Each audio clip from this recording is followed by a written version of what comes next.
There's no shortage of professional racing car drivers that don't mind giving the odd video game a go. But how many racing video game enthusiasts could handle the real thing? I think it's fantastic for that mental understanding of what it's like to basically drive a car, but in a situation of a computer game.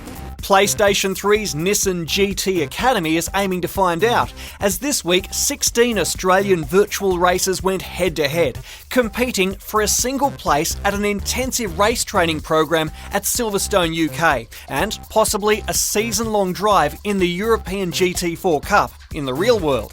So how many of these guys have actually driven a real race car?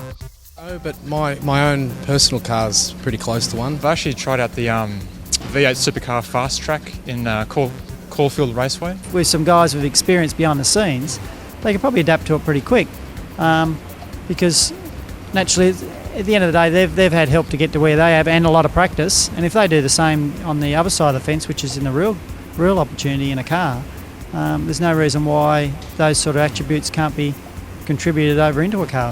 Since the GT Academy time trial went live in December, it's been downloaded by well over 1 million players across more than 18 countries. And, as you might expect, the lap times amongst the finalists were very close. These guys they're essentially splitting hairs. They're that close to each other. I think the entire top 10 or 20 were within 1 second of each other across the whole top 20. So they're literally just fractions, just splitting hairs off their best times. It's amazing how quick these guys are. However, there can be only one finalist from each country, and by late Wednesday afternoon, our Aussie champ had been discovered.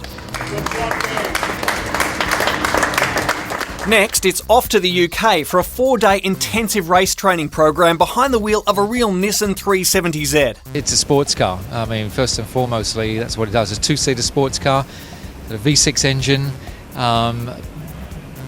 Lot of history in Australia, more than 40 years. It's actually launched 40 years ago in the guise of a 240Z, so it's actually celebrating its 40th anniversary this year. Very, very popular, made its mark in America, became very, very famous in America, and of course Australia joined in the party. It's a great little sports car to have a run around in, and it's got great attributes to it. It's got a nice little change gearbox and nice engine, and got good brakes, and handles really well. So yeah, it's very similar to what's going on in the games, but just in the real thing.